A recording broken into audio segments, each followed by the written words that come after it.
Bismillahirrahmanirrahim. Alhamdulillahi rabbil alamin. Wassalatu wassalamu ala asyrafil anbiya'i wal mursalin wa ala alihi wa sahbihi ajma'in. Subhanaka la ilma lana illa ma 'allamtana innaka antal alimul hakim. La haula wa la quwwata illa billahil aliyyil azim. Rabbi shrah li sadri wa yassir li amri wahlul 'uqdatam min lisani yafqahu qawli. Allahumma iftah alaina bi futuhil 'arifin bik. Allahumma ja'alna minal ladzina yastami'una al-qawla fayattabi'una ahsana. Allahumma 'allimna mimma jahilna wanfa'na bima 'allamtana wa zidna ilman nafi'a ya rabbal alamin. Qala Syekhul Musannif rahimallahu taala wa nafa'na bihi wa bi 'ulumihi fid dharain amin. Kita muka surat 7 rasanya. Tetapi situ. Kata Musannif rahimahullah taala, tetapi yang wajib atas tiap-tiap mukallaf akan sebagai wajib usuli mengetahui dan i'tiqad dengan tafsil satu-satunya sifat kesempurnaan yang wajib bagi Allah Ta'ala. Atas qaul yang mutamad itu 13 sifat jua yang wajib bagi Allah Ta'ala dan yang 13 yang mustahil atasnya subhanahu wa ta'ala, dan satu sifat yang harus baginya Ta'ala. Baik, InsyaAllah kita nak sambung ni masih nak menjawab persoalan tentang macam mana percaya dengan Allah Ta'ala, beriman dengan Allah Ta'ala ni macam mana. Dasar yang telah kita belajar, beriman dengan Allah Ta'ala, pertama sekali kita mesti mengiktiraf dan mengiktiqad dengan iktiqad yakin bahawasanya memang Allah lah satu-satunya Tuhan yang disembah dengan sebenarnya. Yang itu adalah menterjemah dan menghuraikan La ilaha illallah, dialah satu-satunya Tuhan dan tak ada Tuhan lain yang bersifat dengan kesempurnaan dan tidak ada sifat kekurangan melainkan hanya Dia. Dan juga kita dah belajar lepas, beriman dengan Allah Ta'ala maksudnya kita wajib i'tiqad mesti segala sifat-sifat kesempurnaan ada pada Dia, dan pastinya tidak akan ada apa-apa sifat kekurangan juga diambil daripada la ilah. Kita dah hurai itu antara makna yang nak dipaham dengan apa yang kita bicara ni, semuanya ambil daripada kalimah tauhid, kalimah syahadah la ilaha illallah ke hujung nanti Muhammadur Rasulullah.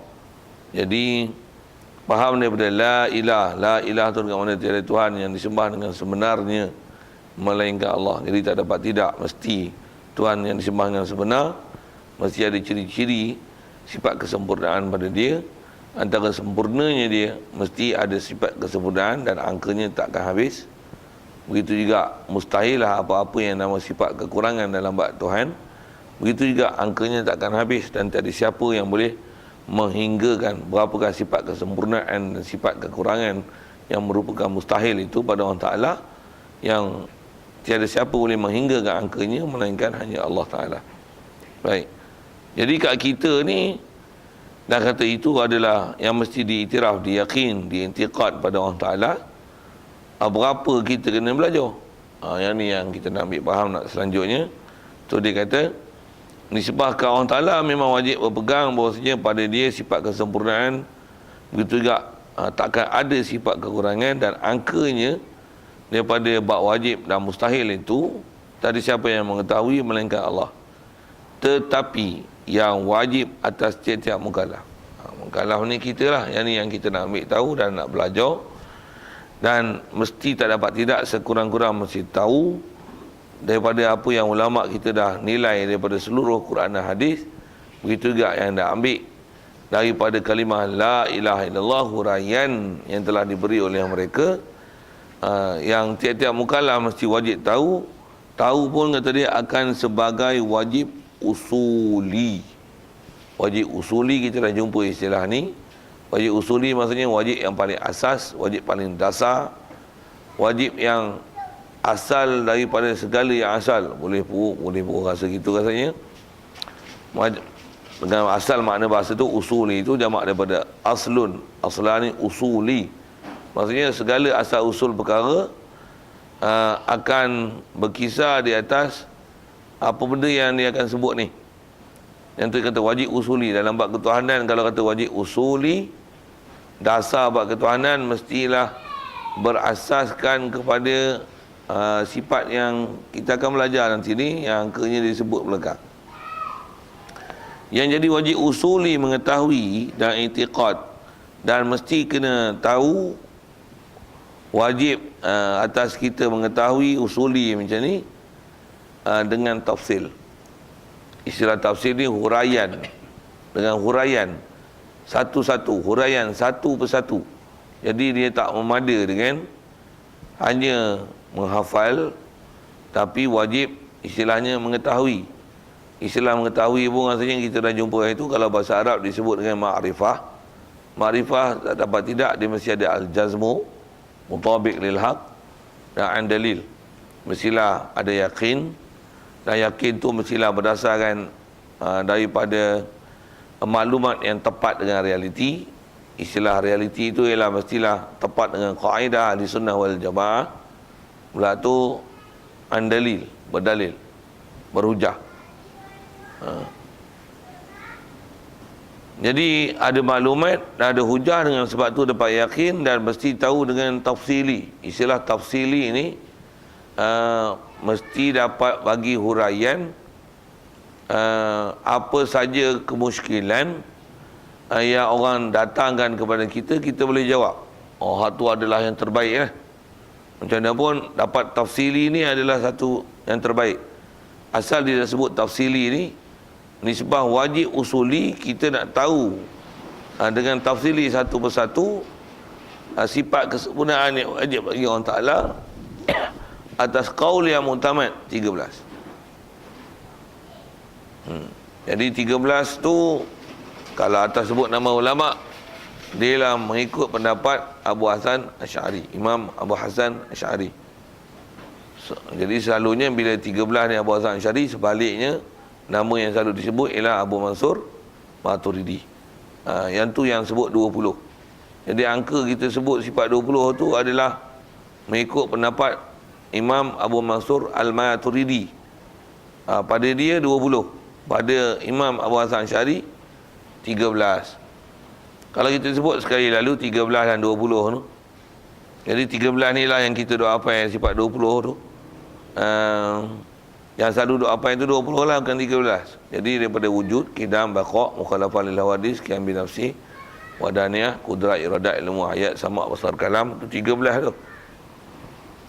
Kalau Imam Abu Hasan Asy'ari, takat tu saja yang kita wajib tahu tafsiri. Yang kalau nisbah pembahagiannya wujud, nafsiyah, kidam, baqa', mukhalafah lil hawadis, qiyam bi nafsi, wadaniyah, atau dipanggil salbiyah, qudrat, iradat, ilmu, hayat, sama', basar, kalam, itu dipanggil ma'ani. Jadi kalau ikut Imam Abu Hasan Asy'ari, dia kata kita wajib tahu tafsilinya 13 ni sampai ma'ani saja. Ada pun yang kaunuhu qadiran, kaunuhu muridan, kaunuhu aliman, kaunuhu hayyan, kaunuhu sami'an, kaunuhu basiran, kaunuhu mutakalliman, itu adalah perkara yang terkandung dalam sifat ma'ani. Kerana bila sebut Allah Ta'ala, dia kudrat, tentulah qadir. Bila iradat, tentulah murid. Bila ilmu, tentu alim. Bila dia hayat, tentu hayyun. Bila sama', tentu sami'. Basar, basir. Kalam, mestilah mutakallim. Jadi kalau ikut Imam Abu Hasan Asy'ari, 7 maknawiyah itu tak perlu dihitung dan dikira dengan angka. Kerana dengan sebut ma'ani, dengan kita faham ma'ani, i'tiqad ma'ani, yakin pada Allah Ta'ala ada sifat ma'ani, kudrat, iradat, ilmu, hayat, sama', basar, kalam tu, tentulah dah ma'ani, sabit pada Allah Ta'ala ma'nawiyah. Satu dia sebut yang wajib atas kita tahu, tafsili 13 je angkanya. Kerana ada benda istilahnya, benda yang talazum, yang berlaziman, yang bila dah i'tiqad kepada kudrat, iradat, ilmu, hayat, sama', basar, kalam, tentulah sabitnya qadiran muridan aliman hayyan sami'an basiran mutakalliman, dan kaunnya. Kalau tak pernah belajar mungkin tak faham berkaitan dan berlaziman itu. Macam mana pun nak sebut kenapa jadi angka tu 13. Jadi kalau Abu Hasan Asy'ari dia sebut dengan kaedah begitu. Kalau Imam Abu Mansur Maturidi dia tak membiarkan di atas 13 saja, bahkan dia mewajibkan belajar juga dan faham betul-betul apa yang dikatakan ma'nawiyah itu. Pasal berakidah ni dia ada benda yang bahaya. Kalau kita tak faham, takut nanti faham ma'ani menafikan ma'nawiyah, ataupun faham ma'nawiyah menafikan ma'ani. Sedangkan dua perkara ni berlaziman, takkan boleh ternafi salah satu. Bila ma'ani mesti ada ma'nawiyah, bila ma'nawiyah mesti sabit ma'ani. Takut ada orang yang tak faham macam tu. Bila tak faham macam itulah, maka mengikut Abu Mansur Maturidi, dia kata kena belajar 20. 20 tu ambil mana? Ambil daripada huraian yang terlazim daripada kudrat iradat ilmu hayat sama basar kalam, yang ma'ani itu dah ada ma'ani, tentu ada ma'nawiyah, jadi 7 lagi. Tu yang hasil 20. Sekali lagi sebut kepada Imam Abu Mansur Maturidi itu, pasal apa dia nak kira sampai 20? Kerana sebut tadi, dia takut bahaya ada orang yang menafi. Oleh kerana bahaya menafi dalam bab akidah ni, perkara yang tak sepatutnya dinafi, bahkan disebutkan pada Allah Ta'ala, maka dia bilang, kalau Imam Abu Hasan Asy'ari dia lebih ambil pada pendekatan benda tu berlaziman, talazum. Istilah talazum ni tak dapat tidak, mana boleh nafi. Sedikit kalau saya buat bahasa Inggeris, saya tabik masuk balik ke sifat 20 tu dengan contoh talazum tu yang kata berlaziman. Kita sebut pergi dengan bahasa Inggeris macam ni. Allah Ta'ala, He has knowledge, isn't it? Oh, mereka tanya orang putih. Has He have knowledge? Has He has knowledge? Yes lah. Mestilah jawab yes lah. If He has knowledge, so He is knowledgeable.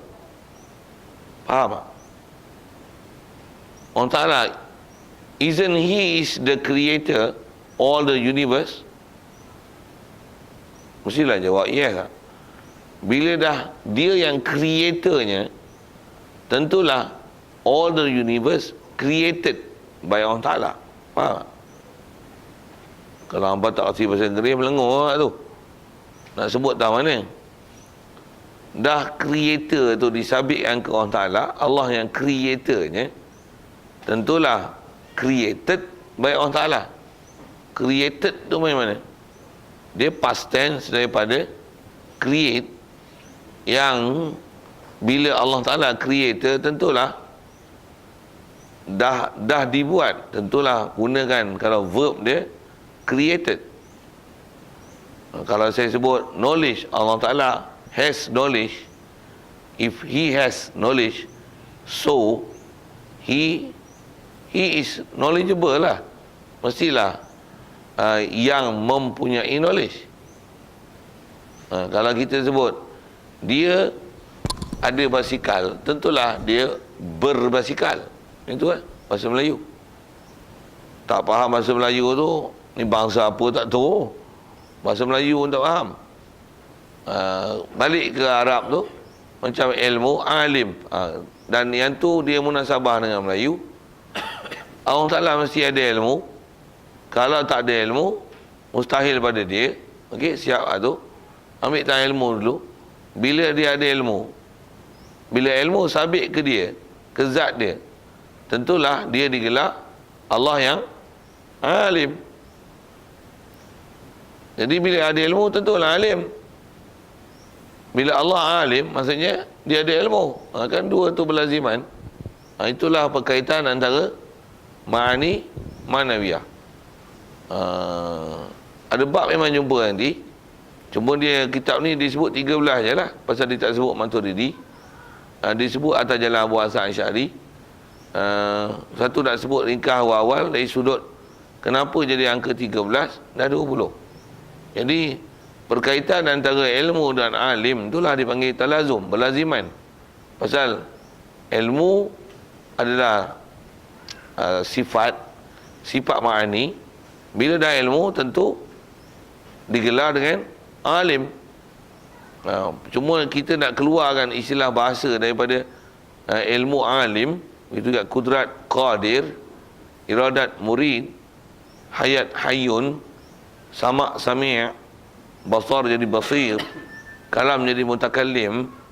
Dia kena kerti bahasa Arab sikit. Macam mana pun nak olah sendiri kot tak pandai.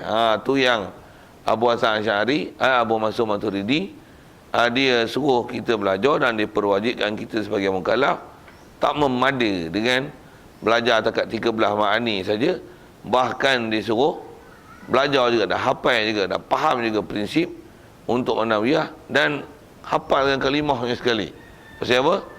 Pasal tak semua orang berkeupayaan untuk faham macam mana dengan uslub Arab boleh faham ilmu ada alim, kudrat qadir. Takut orang menafi maknawiyah tu. Maka Abu Mansur Maturidi dia hitungkan 7 lagi yang terdapat tidak kena belajar dan wajib dihitungkan satu persatu terhasil daripada ma'ani, maka jadilah namanya ma'nawiyah. Ma'nawiyah tu maksudnya sifat yang terhasil daripada sifat ma'ani.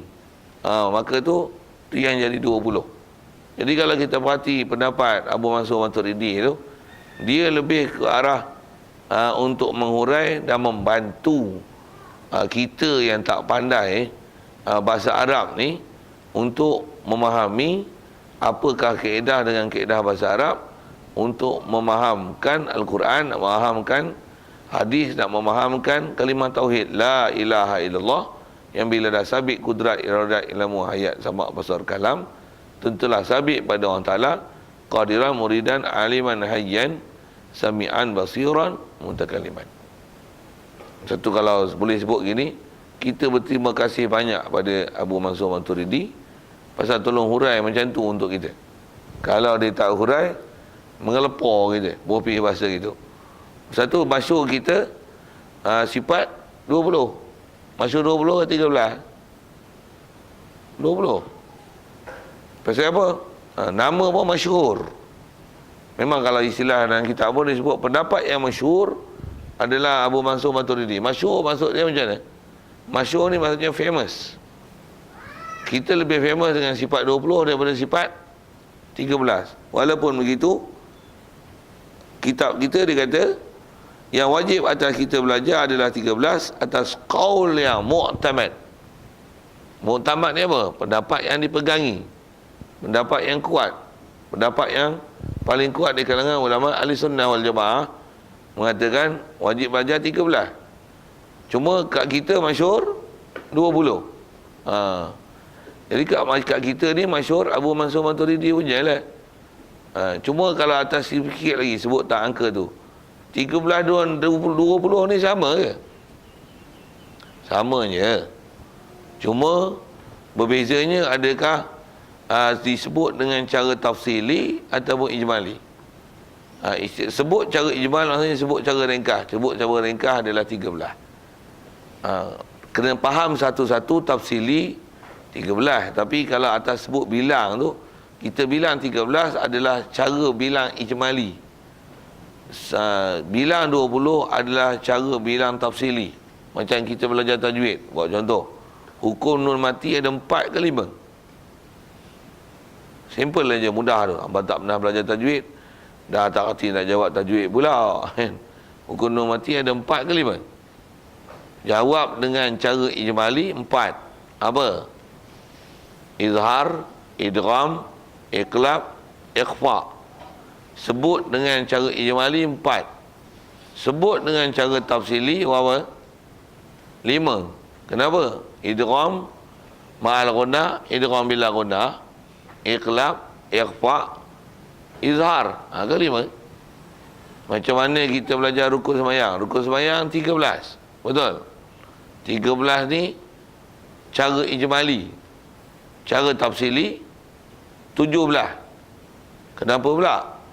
Kerana ada 4 tempat yang kalau cara ijmali dia adalah 13 saja. Tak mana? Tak rokok, iktidal, 2 sujud dan duduk antara 2 sujud. Sujud 2 kali serta duduk antara 2 sujud. 4 tempat ni, kalau atas bilang 13, kita sebut macam mana? Rokok serta tomak nina, iktidal serta tomak nina, sujud 2 kali serta tomak nina, duduk antara 2 sujud serta tomak nina. Itu jalan ringkas tu. Kalau tafsil, rokok 1, tomak nina pada rokok 2. Dia bilang berasin begitu. Jadi bila bilang berasin, angka yang 13 pada 4 tempat tu akan terpecah 4 lagi, jadi 17. Soal, 13 dan 17 tu mana betul? Dua-dua betul. 13 tu ijmali, 17 tu tafsili. Pandai lah bahasa tu. Jadi 13 dan 20 mana betul? Sama je. Cuma kau cerdik ke bodoh? Bunyi bodoh lah pagi ni. Kau cerdik tak cerdik bahasa Arab?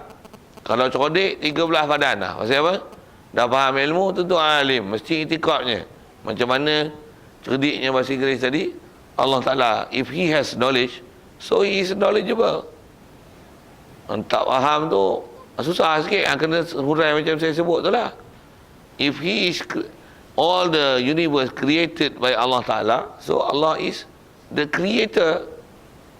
Mana creator tu? Dah created by Allah. Tentulah Allah creatornya. I wrote the letter, so I am the writer. Boleh faham? Tak erti tu maksudnya tak erti bahasa Inggeris. Tapi saya nak sebut wrote dengan writer. Wrote past tense daripada write. Write, saya sedang menulis. I wrote berarti I dah menulis surat. Saja bunyi bahasa Inggeris sikit. Pasal nak belajar gramatikal bahasa Inggeris. Kalau Melayu, saya tulis surat. Jadi saya tulis, saya lah penulisnya. Jadi tulis dengan penulis. Jadi ilmu, alim. Kudrat, qadir. Iradat, murid. Ilmu, hayat. Hayat, hayyun. Sama, sami'. Basar, basir. Kalam, mutakallim. Okey, siap. Kalau tak ngaji panjang-panjang pun, macam tu dapat ambil akal macam tu pun padan dah. Baik, apa saya nak sebut dan bagi huraian tu adalah angka 13, kenapa jadi 13 dan kenapa jadi 20. Dan 13 ni dia kata adalah qaul mu'tamad. Mu'tamad tu maksudnya memang tak ada siapa yang ingkar kan di kalangan ulama ahli sunnah wal jamaah tentang kemestian belajar sifat 13 ni. Satu, kalau zaman lah ni belajar sifat 20 ataupun sifat 13 ni, dia jadi muskil lah pasal ramai dah. Terutama orang di luar, tambah yang geng moden-moden ni, tambah yang terpengaruh dengan pahaman-pahaman Wahabi ni, mereka menafikan belajar sifat 20 ni. Bahkan kalau dengar ayat-ayat bodoh ni memang kata apa? Rasulullah, dengar orang sebut, kita jawab pelan-pelan tengok. Pasal isi apa ulama bahas ayat, kita tengok dalam kitab pun kata apa? Wajib atas tiap-tiap mukallaf sebagai wajib usuli. Dia sebut wajib usuli dengan apa yang mereka dah kaji, dia dah selidik. Wajib sebagai wajib usuli, belajar tafsili satu persatu 13 sifat mengikut Abu Hasan Asy'ari ni. Dia kata wajib usuli. Main perempuan ni, perempuan moden ni, dia kata tak wajib, merepek belajar sifat 20. Hujah yang dia bagi, dia kata apa? Nabi tak pernah ajar sifat 20. Nabi tak pernah ajar orang nak beriman, siapa nak masuk Islam, belajar sifat 20. Wujud kita bakal mukhalafah lil hadis. Tengok dia hujah sekali lalu tu, macam betul aja. Betul lah pada sudut Nabi memang tak ajar sifat 20 atas tafsili, atas kata urai satu-satu. Hampa nak beriman, hampa percaya tak Allah Ta'ala? Beriman tak kata Allah Ta'ala Tuhan sebenar? Kalau hampa beriman Allah ni wujud kidam bakok mukhalafah lil hadis qiyam bi nafsi, memang Nabi tak ajar gitu. Pasal apa? Pasal Rasulullah dia orang Arab, turun Quran dulu dengan bahasa Arab. Dan mereka faham Arab. Tak bagi huraian macam tu pun, pasal mereka ni reti Arab. Macam mana pun, kita jawab sikit permasalahan macam tu dan kita ambil faham situ sikit. Pasal itu adalah persoalan lah ni yang ada orang tak mau belajar lah sifat 20. Kita ambil sikit. Pertama nak tengok tentang tu lah, tentang kitab kita disebut wajib belajar sifat 20. Ada zaman model ni kata tak wajib belajar. Bahkan dia bubuh bahasa apa? Bid'ah. Merepet. Lepas tu dia bubuh apa lagi? Belajar sifat 20 ni, belajar falsafah Greek. Greek tu kan Greek kita ni. Greek ni zaman Yunani purba dulu. Pasal menggunakan kaedah-kaedah akal dan falsafah untuk memahami akidah. Itu tuduhan dan fitnah yang dia kata dekat para ulama yang duk tulis sifat 20 ni. Tak kita jawab pelan-pelan. Falsafah Greek, falsafah Yunani purba, salah tu, bukan falsafah Yunani.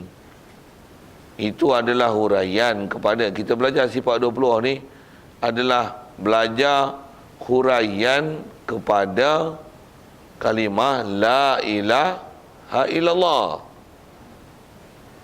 Pasal Rasulullah waktu awal-awal Islam dia ajak orang masuk Islam. Dia ajar apa? Dia ajar kulhu. Orang nak masuk Islam kena sebut apa? Kulhu Allahu ahad kan? Tak. Innallaha ala kulli syai'in qadir. Yuridullahu bikumul yusra. Allahu la ilaha illa huwal hayyul qayyum. Ya'lamu ma baina aydihim wa ma khalfahum. Wa huwa samiul basir. Wa huwa samiul alim. Tidak juga kalam Allah Musa taklima. Itu. Tidak. Rasulullah ajar apa untuk orang kafir masuk Islam? Ya. Qul Allah ahad. Dia ajar Quran 30 juz. Tidak. Ajar apa? Ajar kalau sebut kalimah, satulah. Kita Melayu kita tak sebut satu kalimah. Kita sebut dua kalimah. Apa dia ajar? La ilaha illallah Muhammadur Rasulullah. Kafir jadi Islam tu. Macam mana boleh kafir jadi Islam? Apa besarnya la ilaha illallah yang menyebabkan kafir jadi Islam? Mesti ada sesuatu kat situ lah. Sesuatu itulah yang ulama hurai yang sekali lalu kita dah sebut itu. Bila sebut la ilah, apa ilah itu? Kullu ma'bud al-ma'bud bil haq, yang disembah dengan sebenar. Tiada Tuhan yang disembah dengan sebenarnya melainkan Allah. Bila sebut Tuhan yang disembah dengan sebenarnya, dengan kaedah bahasa Arab, apa maksud Tuhan disembah dengan sebenar? Dia mesti terfahamkan dua ciri besar yang mesti ada pada Tuhan sebenar. Tuhan sebenar ni mesti yang benar-benar Tuhan, bukan yang disangka oleh manusia sebagai Tuhan, tapi memang Tuhan yang benar-benar Tuhan. Kalau macam matahari, berhala, bulan, bintang yang orang duk sembah tu, itu adalah Tuhan yang disangka oleh manusia sebagai Tuhan. Padahal bukan Tuhan, tu makhluk lah. Tapi ada akal yang tak waras, tersilap sangka, tersilap faham. Kepala otak mereng guna tu, duk kata hak tu Tuhan. Ada benda yang tak jelas pada mereka tentang nak mengenal Tuhan itu siapa sebenarnya. Maka mereka anggap itu sebagai Tuhan. Itu bukan Tuhan. Jadi Tuhan yang sebenar ni, tak dapat tidak bila sebut la ilaha illallah. Jadi Tuhan disembah yang sebenarnya melainkan Allah. Tuhan sembah sebenar ni apa? Mesti ada dua ciri. Mestilah dia tak hajat pada sesuatu. Mestilah semua yang makhluk lain berkehendak pada dia. Itu ciri besar dia. Yang kalau kita belajar lepas dalam kitab ni disebut apa dia? Mesti Tuhan sebenar, mesti ada dua ciri kesempurnaan, ada dua perkara benda besar dia. Apa dia? Mestilah ada semua sifat kesempurnaan dan sunyi, bersih, nafikan, tolakkan, nafikan, tidakkan daripada dia apa-apa sifat kekurangan. Mesti macam tu. Tuhan sebenar nama Tuhan. Tuhan pula sebenar. Mesti dia sempurna. Kalau bahasa Inggeris sikit, the true God must be perfect. How can he be unperfect? Unperfect bukan Tuhan. Manusia pun mesti orang nak jadi pemimpin mesti perfect. A perfect person should be the top. Jadi kalau Allah is the top, dia Khalik, dia adalah the creator, so he must be perfect. Punya orang putih sikit lah. Kalau dia dah dia yang mencipta, tentulah dia sempurna. Itu kita sebut dengan kaedah berfikir, bahkan itu adalah antara yang terkandung dalam La ilaha illallah. Baik, Quran turun dengan bahasa Arab. Antara huraian Arab bila sebut Al-Ma'bud bil haq, dia akan makna macam tu lah.